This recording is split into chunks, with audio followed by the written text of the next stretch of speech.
Excellent. I wonder if he got the lusty Argonian maid in.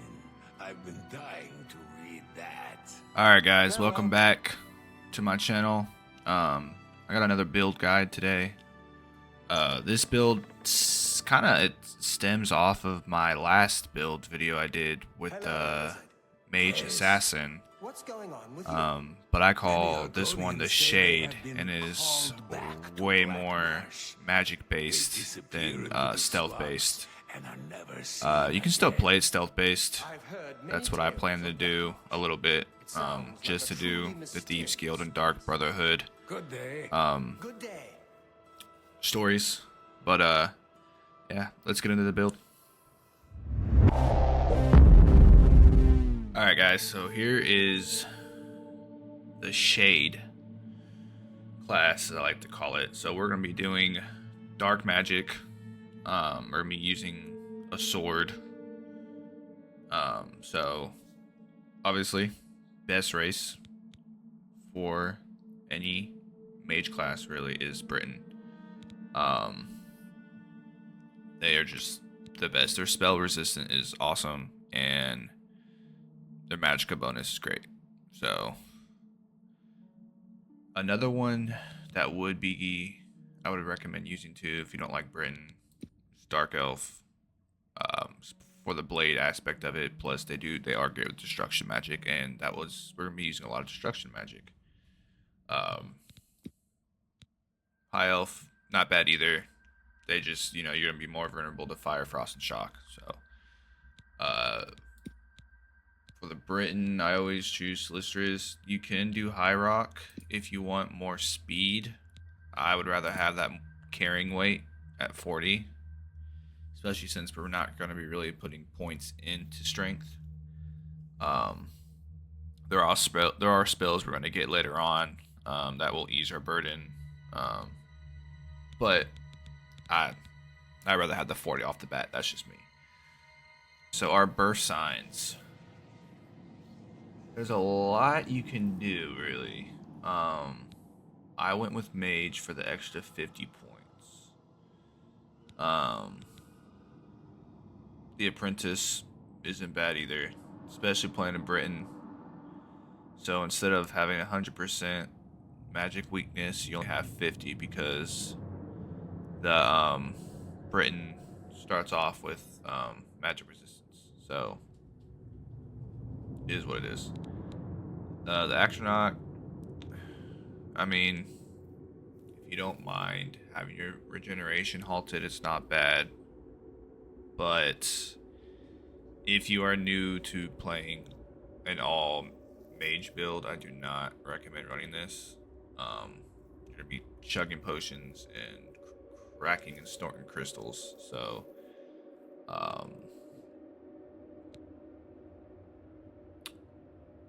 we're not gonna be wearing armor. So I mean,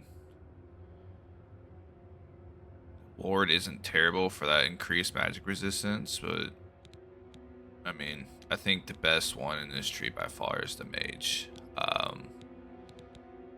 Thief isn't terrible because we are going to be putting points into agility, and luck is also the hardest to level. So Thief kind of goes with any class. It's also not a bad pick. Like I said, I think, in my opinion, the best one is Mage. So that's what I went with. Now into the actual class building. So,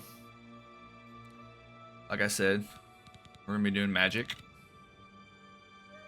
This is a mage build, so we'll do magic.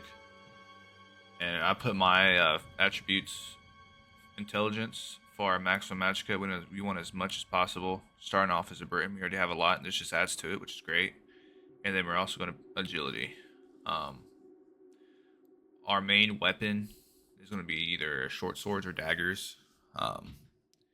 I would carry a dagger and a short sword. So if you want to be more sneaky, you can sneak around with the dagger. Get that, cast some illusion, maybe cast chameleon, get a dagger out, go in and just backstab. It's great. Short swords, great if you have to actually get into a little bit of combat. By the time that someone gets close to you, they should be one shot anyways with the sword. You could use a bow. Since we're going to be doing agility, bow wouldn't be a bad option.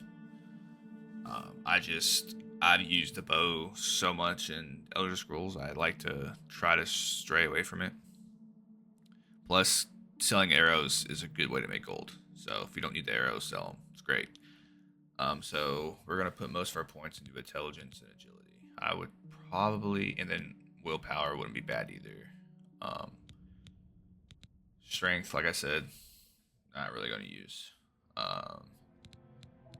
Personality, I really don't care for it. Luck is good because luck is the hardest to level. Because every time you level it up, it takes 4 of your points.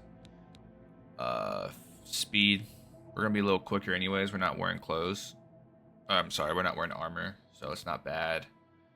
I will be putting some points into endurance for some more health. The main two are going to be intelligence and agility to boost our damage. This is more of a glass cannon kind of build, I guess. So we want as much damage as we can. If we can offset the damage we take with the damage we put out, it'll be a lot better. So that's what we're going to run.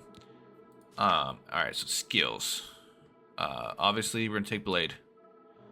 Like I said earlier, if y'all wanted to, you could do marksman for a bow. If you want to be all range, it's up to you, preference. So we'll take blade. We're not gonna be wearing armor, so there's really no point running armor. I mean, we might need to repair our blade, but honestly, armor is pretty easy to level up. We're not doing any of this. And then for magic, we're taking everything except for alchemy. I don't like doing alchemy, as I've said it before in my past videos. If it's your thing, you can switch out mythicism with alchemy. I always like taking mythicism just for the dispel spells and being able to use soul trap. I just prefer mythicism or alchemy. I rarely ever do alchemy. I will either buy potions or if I have to, but we're gonna have restoration as well. So being a dark spell caster, being a shade, we're going to be using conjuration and destruction as well as illusion. These are the 3 we're going to be using the most.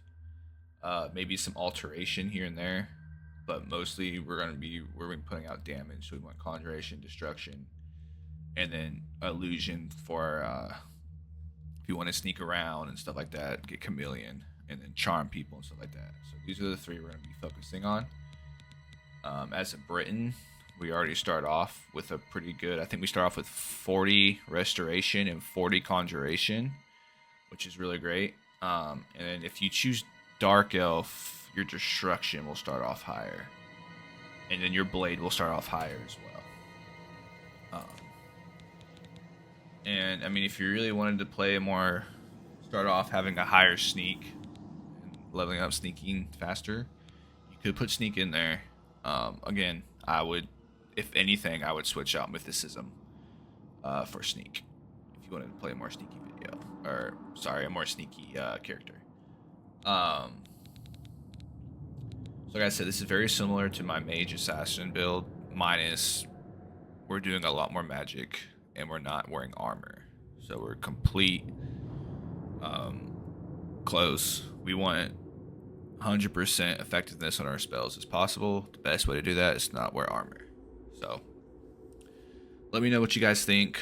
So far it's been pretty fun to play. I've just been running around blasting stuff with destruction. And then if you have more than one enemy to fight, obviously you can use conjuration, which is nice, and then you can use illusion. Like soothing touch works really well. You soothing touch one mob and then you attack the other one, and it's working out great. So I will make another video once I get this character leveled up more and progress more to see how well it really works towards end game. if it is a viable build. I'm pretty sure it is. Magic is super strong in Oblivion. So, thanks for watching, guys. Y'all have a great one.